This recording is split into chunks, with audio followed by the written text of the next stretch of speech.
Hello, and welcome to Sobercast, where we provide AA speaker meetings and workshops in podcast format.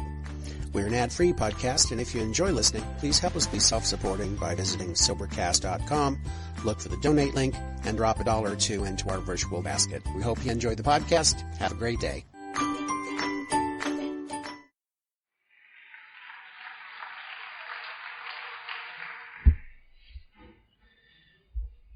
Hope everybody had a nice lunch. Good. So now we'll see a nap from 2:10 to 4. And we'll just wrap it up real quick. Well. Questions. We have good questions.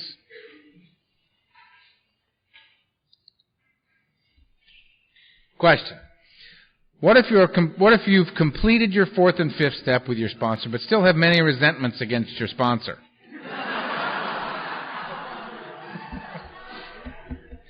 Well, if the bottom half of that is true, then the first half isn't. Then you haven't completed your fourth and fifth step. If I'm listening to the fifth step of a sponsee and I'm not mentioned, I don't feel like I've been doing my job properly.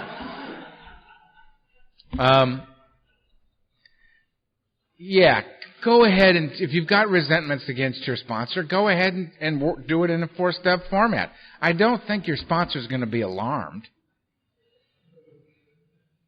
I would find it really curious if they were. I mean, if I told myself I resent my sponsor because he told me to do this and I didn't want to, and my sponsor, walked out. It's crazy. You just put it down. How free do you want to be? Right? You want to walk around feeling like you've been harboring resentments against your sponsor, the person that you defer to, the person that you seek direction and counsel from? Bad idea. Get it clean. Say so. Takes care of that. How do I get rid of the fear of letting go? I feel unable to let go of the notion of drinking again safely. Unable to accept this fact. I know I must.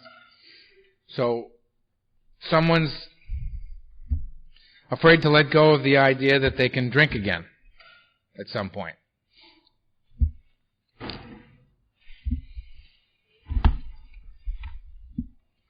When you have a question, what's a good idea to do? Go to the book.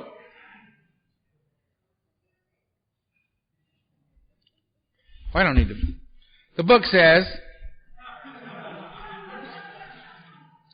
the persistence of this illusion, this belief in a lie that I can drink like a normal man, is astonishing.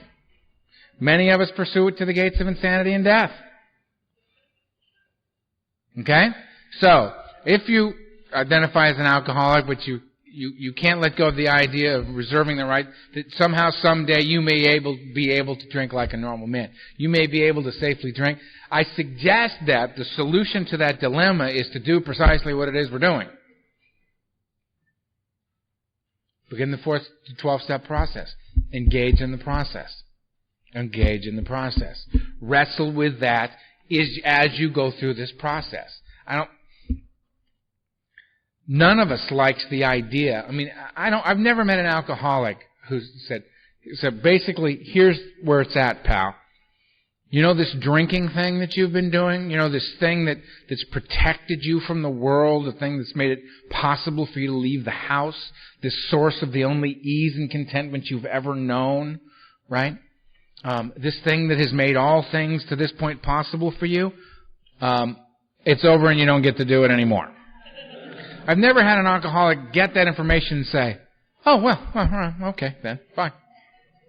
Right? It's a crushing blow to discover that it doesn't work anymore, and you're not going to get it back. That's why we've got a portion of Chapter 3, more about alcoholism. That's why the list goes on ad infinitum, as the book suggests, of the attempts we go to, switching from scotch to light wine, taking a trip, not taking a trip, swearing off with or without a solemn oath. I mean, all these beer to light wine. I mean, all this stuff that we do to try to find a way to make it work. Never drinking before 5, only on the weekends. Vowing, right, to admit oneself to a sanitarium, should this blah, blah, blah, blah, blah, blah, blah, right? We do all that desperately trying to find a way to make it work. The persistence of this illusion that we can drink like normal men is astonishing. Right? So it's a very, very powerful influence on us. That's why most of us have to be beaten nearly to death before we're willing to say, okay, I give, I surrender. So yeah, and I completely get the notion and the idea that, yes, I'm an alcoholic, but I don't know that I'm willing to do this. Yes, I'm an alcoholic, but I'm not done yet. Or, yes, I'm an alcoholic, but must it be this severe? This total abstinence? How about we just shoot for Friday? I'm good with Friday. Right? We'll drink Friday like normal men. It's a plan. Yeah. That's a good plan. We'll drink Friday. But you have, and stop Friday? So begin and end drinking on the same Friday?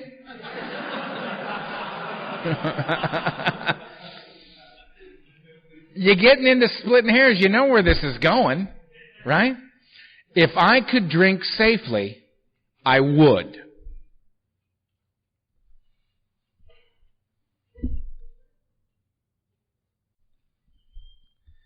How do you get rid of the fear of letting go?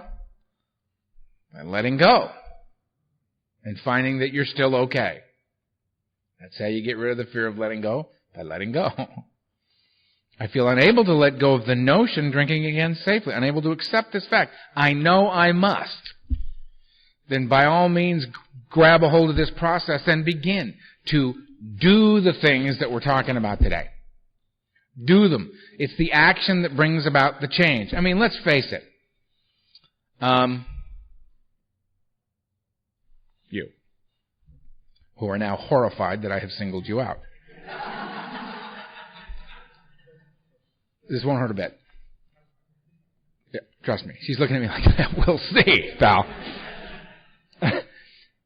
You can sit there and pretty much assume what it looks like from here, right?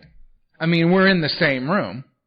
You've been walking around. You've looked. You got a pretty good idea, don't you, what this room looks like from here? Sitting there, don't you? All right. The only way you can really know is to get up, please. Get up. Come over here. Don't, keep focused on me. Stay on me. Stay on me. Okay, now. Okay, good. Now turn around. A little different than you thought, isn't it? Mm-hmm. Yeah, it is. That's a rugged group, isn't it? I got my hands full, don't I? Yeah, all right. Thank you very much.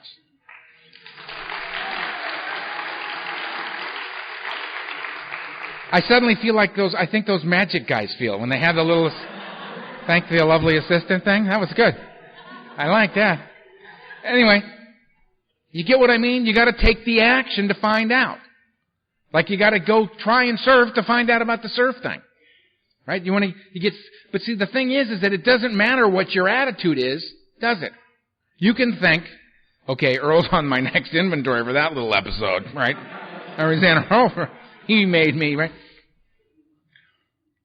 Doesn't matter. Or you can think, oh, I wonder where this is leading, and be just perfectly fine with it, right? Not self-conscious or anything. We're safe here. We're among friends, right?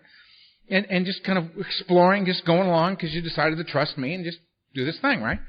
And it doesn't matter where your head's at. It doesn't matter if you're afraid. It doesn't matter if it's hard for you. If you do it, you get a result. Right? So, I can go to the gym, right, and lift weights for 10 minutes. And at the end of this 10 minutes, I look to a friend of mine and I say, you know this weightlifting thing? These weights? They're very heavy. I've discovered. And the value of picking up this heavy stuff just to put it back down again just to pick it back up again, just to put it back down again, over and over and over again, is stupid. This is stupid. I hate it. Right? However, with this mindset, every other day I go to the gym thinking, I'm going to the stupid gym. And I'm going to pick up these unreasonably heavy objects repeatedly. And I'm going to go home. I see no point in this. I see no value. This is stupid. What happens? You get stronger, don't you? You go to the gym every other day and pick up heavy stuff and put it back down again. You're going to get stronger. The action that you take will affect a change. Right? Doesn't matter what you think about it. Like my sponsor said, you don't have to like this. You don't have to think it's a good idea. You just have to do it. If you do it, take the actions that are suggested here, it will affect a change in your life. So, you can be afraid of all this stuff, of letting go of the option of drinking. But if you do this contrary action, it will bring about a change in your life. You may find yourself looking at it differently. You may find yourself relieved of the fear of letting go because you have. And you're okay. And all that you're missing is the component that's killing you. Good deal. Okay? I believe I've addressed that. Now, step 8. Step 9. Steps 8 and 9. Step 8, made a list. Harmless enough. A rather benign step, wouldn't you say? What are you doing? I'm making a list. Of what? People I've harmed. And I'm going to become willing to make amends to them all. Now, in the book, a lot of conversation, like I said before, because they're letting me out of the house. I'm going to go talk to people now. I'm going to go expose them to the new wonder of Earl. I'm going to let a little of my light shine upon them. I'm going to expose them to a remarkable spiritual path. How lucky for them.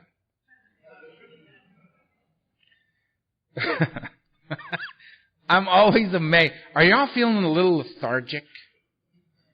You ate, and we're all kind of sitting here because you got a different energy about you right now.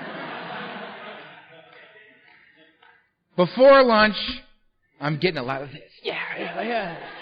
Come on. Bring it on. I mean, yeah. Now I'm getting like this. I'm getting.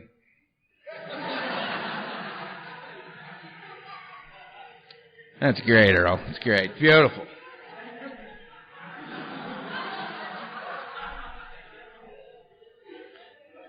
So let's just shake it off, all right? Got to stay in the room. Got to stay here. I had my lunch in 3 minutes. I ate with many fellas. We had a lot of guys. We went to lunch, right? Everybody got served, was enjoying a lovely meal while I waited for mine. I got mine, wolfed it down. Believe me, I'm fighting the urge to do this.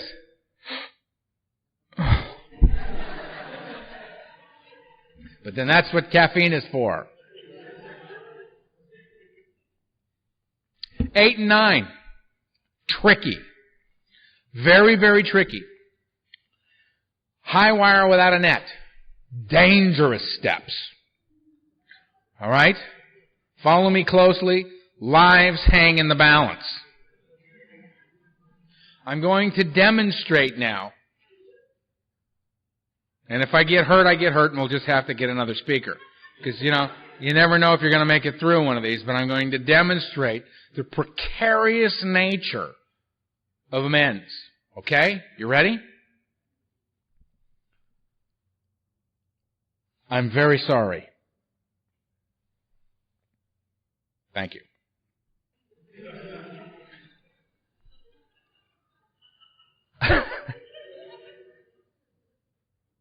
Yes, I did steal your car. And I'm sorry. I estimate the value of the car at $10,000 at the time of the theft. If that is acceptable to you, I will give you this check, and I will pay you monthly until that balance is cleared. And I will not go steal his car and sell it to pay you for the car I stole from you.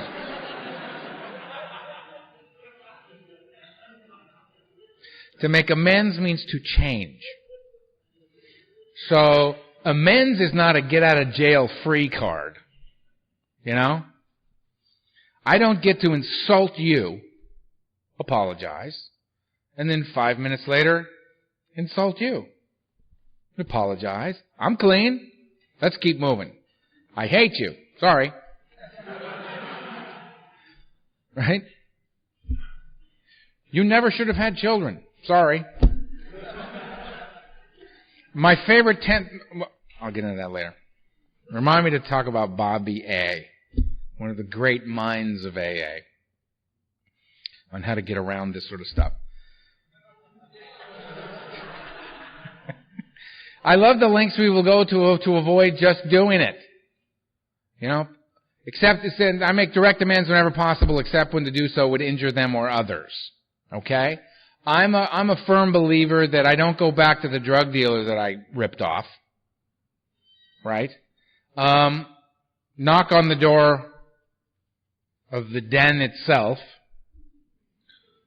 Go into the depths of the den to Mr. Evil and say, about those 2 kilos of cocaine, you know, I'm really sorry about that, man. This is an idiot in action here. There are other ways. Now, a lot of guys will tell you there's no such thing as a living amends. Have you heard that one? How many have heard there's no such thing as a living amends? Okay, no such thing as a living amends. Okay. However, there are certain things that I do on a daily basis in my life that are in the nature of an amends. Am I clean? Yeah. Do I walk the earth a free man? Yeah. Are there certain amends that I make kind of as an ongoing aspect of my life? Yes. To people who have died. Can you make amends to dead people? Absolutely. Absolutely. Write them a letter. Make the amends. How do you know they're not listening? Right? And is it really necessary that they hear it or that you say it? You know? My side of the street. My side of the street. I'm cleaning my side of the street. I don't pay back people my money. I pay them back their money. My side of the street. My side of the street. I got to get my side of the street clean. That's what I'm trying to do here. In 4 and 5, I set things straight about the stuff that I'm putting between me and you and me and God. I clean it up to the best of my ability. 6 and 7, I hook it back up with God, asking God to remove the defects of character because I'll remove the wrong stuff. When I'm hooking it back up with you, I'm clearing away the stuff that I put between us. It's an amazing capacity, the capacity of this alcoholic to borrow $1,500 from you and to be paid back a week from Tuesday. When you approach me a week from Tuesday, I am insulted at the badgering. How I can turn your kindness and generosity towards me into my resentment towards you effortlessly. Right? This is a bizarre way of doing things that I'm quite capable of. I got to get out of this. Who's going to get me out of this? You? Oh, there's a plan. This is a good plan. My life is now, my personal well-being is contingent upon what you do or don't do. That's a good way to live. Right? If I do that, I'm at the mercy of buffoons. I made a pledge in my life, in my amends, in my life, in an attempt to change who I am. I made a pledge to nonviolence. That I am not a violent man. I do not raise my hand to other human beings. I don't do that. And that is not contingent upon what you do or don't do. If that's the case, then I'm at the mercy of fools. All right? I'm nonviolent until you come up and say something offensive to me. And then I'm violent? I mean, prisons are filled with guys that go to sleep every night saying, yeah, I really wish I hadn't done that. If only he hadn't said that to me. Right? It's insanity. If I decide to be nonviolent, then I decide that's my commitment. And it's not contingent upon what you do or don't do. If I'm going to decide I do this inventory work and I recognize and come to a place where I understand that I am responsible for this and I need to make amends to you from my side of the street, then that's that. That's what I do. I go and I apologize. What you do with that is not the point. It's got nothing to do with, right? I mean, people say, I made amends that, I did what you said, Earl. I went out and I made amends and the guy threw me out of his office. Okay? So the amends thing doesn't work as far as I'm concerned. Sure it does. Did you make the amends? Yes. Did you mean it? Yes. Then it worked. He threw me out. Yeah. That's up to him. That's his decision for him. That's not, we don't concern ourselves with that. This is my side of the street. I must clean my side of the street. I had Al, this guy who's my second sponsor. He used to say that he turned his will and his life over to the care of God, and God turned it over to the sheriff's department. And he faced multiple felonies. And he faced them, and he walks the earth a free man. He's not looking over his shoulder for anything or anybody. He's free. That is the idea here, isn't it? To get free. So, I continue to take personal inventory when I'm wrong promptly. Admit, 10th step, let me go back. 9. I make these direct amends. I lived in a one-room apartment for 6.5 years because all my money went to making amends. When I came in, I believed that if I were to make direct amends wherever possible, I would live in this one-room apartment for the rest of my life. All the money I made would go to paying people off, and when I died, I would assign the remainder of the debt to any children I might have at the time. At 6.5 years, my sponsor said, you get to move to a nice place now and continue this process, which I did, and it took me a total of 9.5 years to make my amends. And whenever I thought to myself, I've never been to Europe, I'd think, well, when I do go to Europe, I'm going as a free man. When I would think, that's such a nice suit there, I would think, I would love to wear that as a free man. When I would this or that, or I'd meet some woman and I'd decide, I need to shower her with gifts because clearly I, alone, am not enough.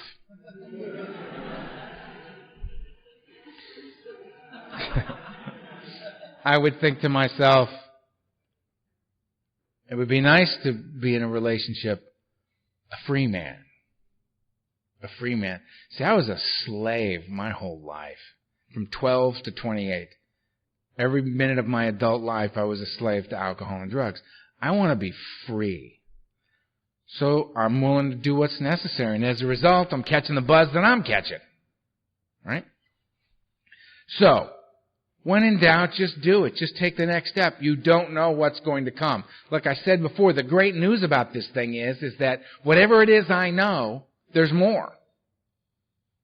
So there's a new understanding as a result of new action. There's a new experience as a result of staying the course. All I have to do, you would think that if I chop wood and carry water and I walk from here to there and back and forth and back and forth, all I'm ever going to get is here to there and back and forth and back and forth.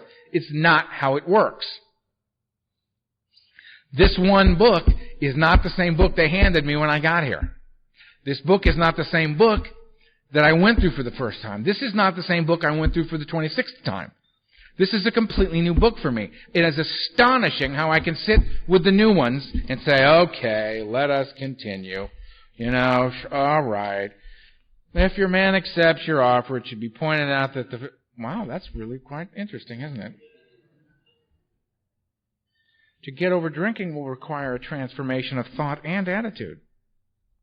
We had to replace recovery above everything. Oh, isn't that interesting that I'd read that today? How pertinent that is to my... That little scenario there has just happened countless times in my life. Joe and Charlie's thing, the big book comes alive.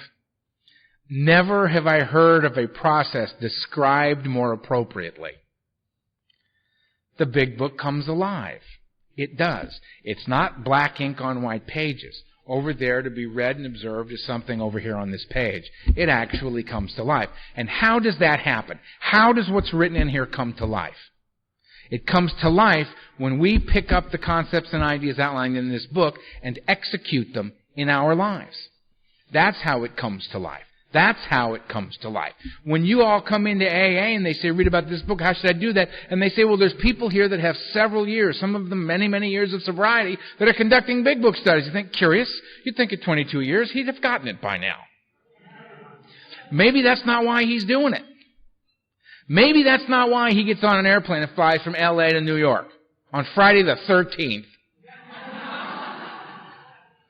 Which by any reasonable human would say, that's unreasonable, stay home. My way of looking at things, why would he do that?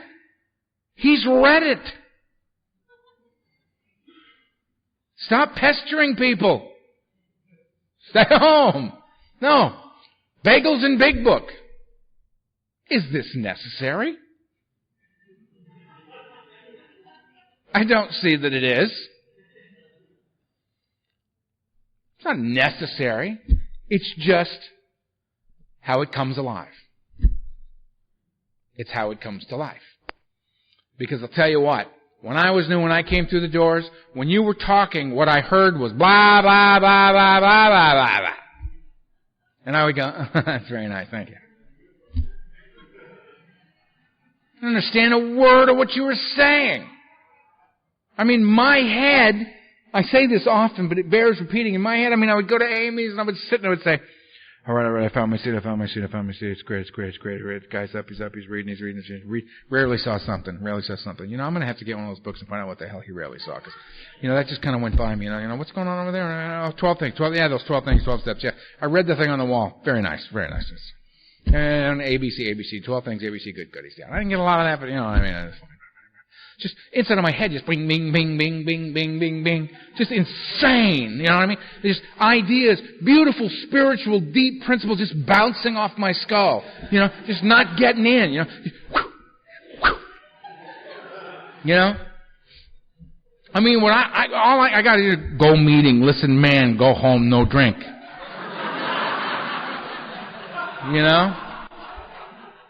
And pace in the apartment. Jesus Christ, what was that guy talking about? He was talking about something. But you know what? And it was blah, blah, blah, blah, blah, blah. But I'm looking at the guy up there. I'm looking at the guy and he's talking about how he drank and I'm looking at him and I'm thinking, that guy's having a very good time. He seems very comfortable being who he is. The best definition of happiness I've ever heard is wanting what you've got. That guy seems happy. He seems to be enjoying his life. He doesn't seem to be fettered down with all these problems and indecision and, it's clear to, people look at me and they think, step back, I think his skull's going to explode. Just this very tense person all the time. If I was awake, a little anxious. And this guy's comfortable, he's cool, he's up, he's good. And I think, that's an example. I don't know what he's got, but he's got something. I don't know why he continues to be here, because clearly whatever it is you get, he's got. I don't understand why, but thank God he's there. I'm going to go ask him how he got that. You seem relatively calm. How?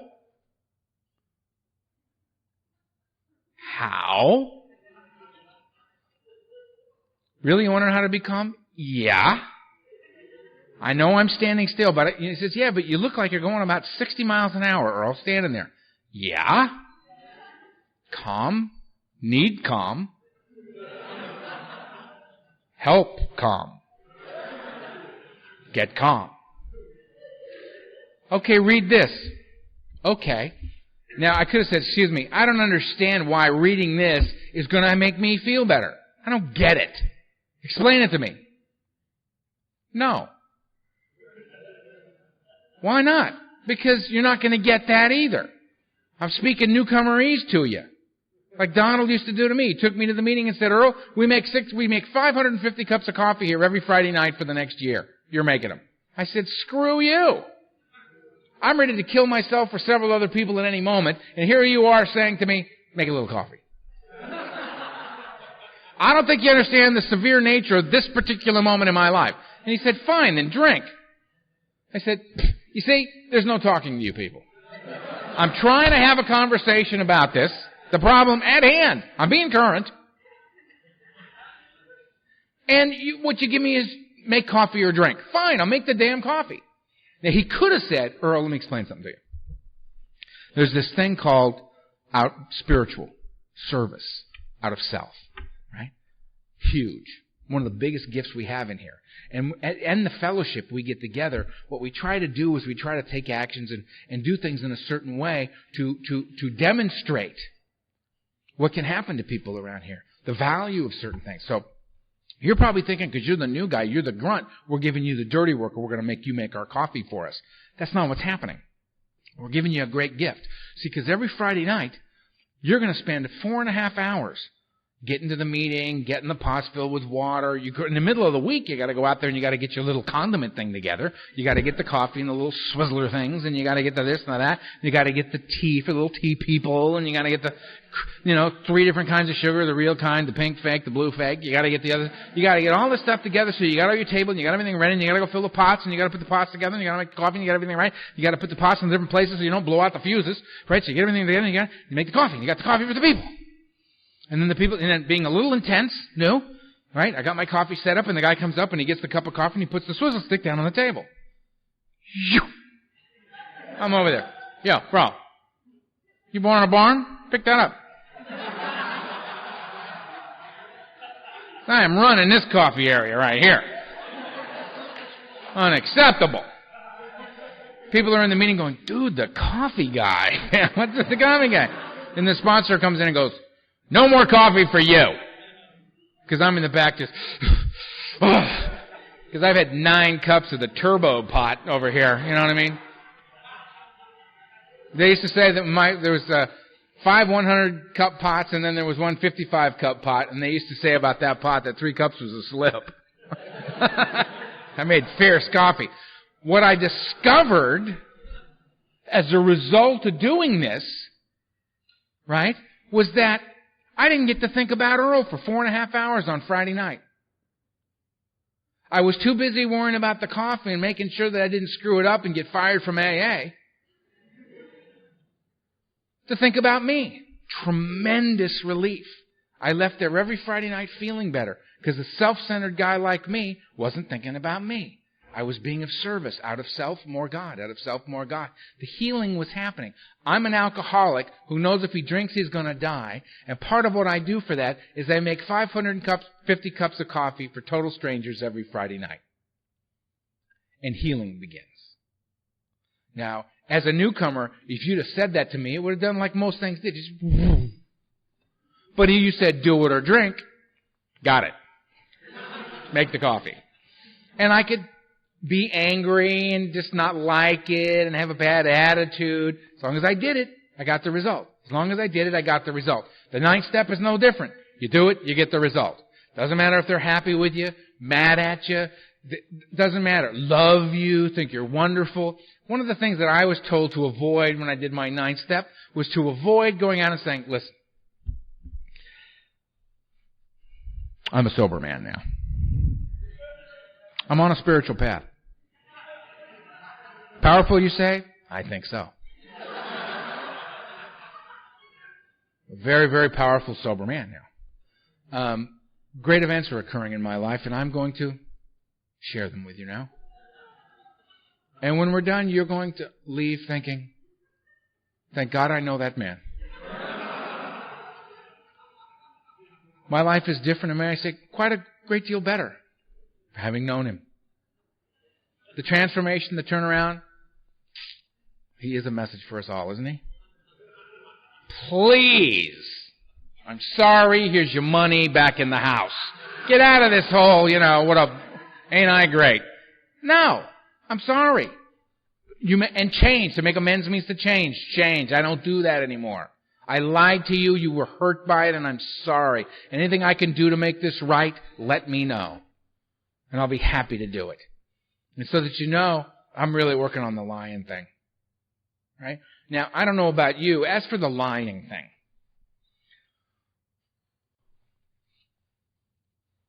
I lie. I will lie for no reason.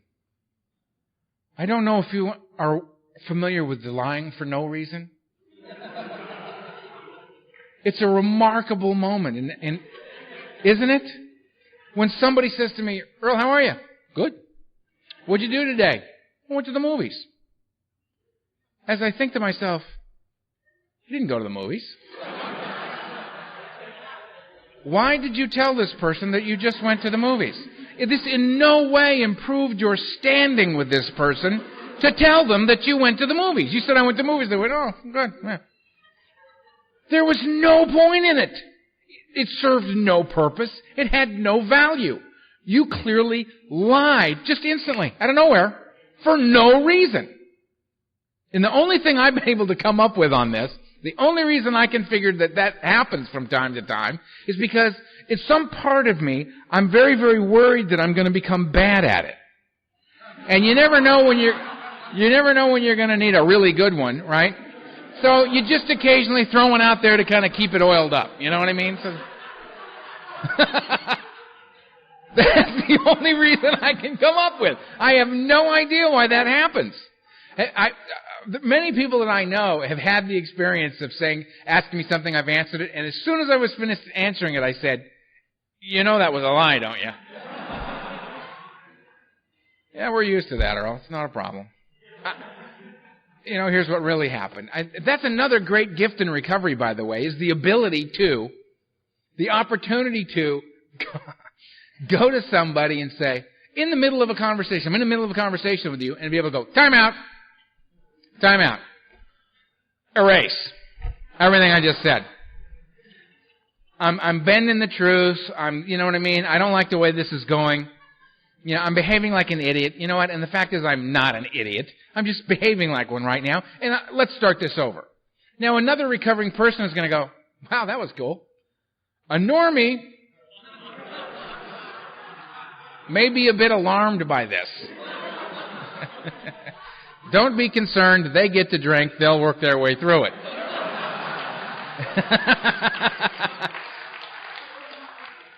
I got to clean it up as soon as I can, which brings us to 10. Now, I believe the action plan to be 1 is problem, 2 solution, 3 decision, 4 and 5 me, 6 and 7 God, 8 and 9 you. 4 through 9 action plan to bring the solution of step 2 about in my life. To make it not words on a page, but to make it real for me by these actions that I take. Okay? 10, 11, and 12 keep me in the game. 10 is me, 11 is God, and 12 is you. Because as I go through 4 and 9, I can do this to the absolute best of my ability, and I can begin to effect a change in my life. But odds are, having lived the way I've lived for so many years, I'm barely scratching the surface on this stuff. There's worlds within worlds here. This stuff goes as deep as you want to take it. Right? But in that first pass, I've introduced myself to the processes that are available there, the principles that are afoot in those steps, the nature of relationships with God, self, and others. I've introduced myself to this. I want to keep this rolling in my life. I want to keep this going in my life. I don't want to do a nice little one-day workshop and then go back to my old ways. I beseech you. How long has it been since someone beseeched you? I beseech you, do not do that. Make a move. Make a move in your own defense, in defense of your own life.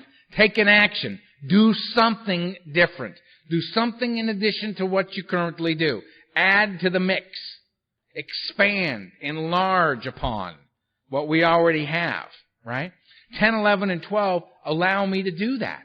Allow me to keep the ball rolling. 10 me, 11 God, 12 you, which we will explore immediately following the break.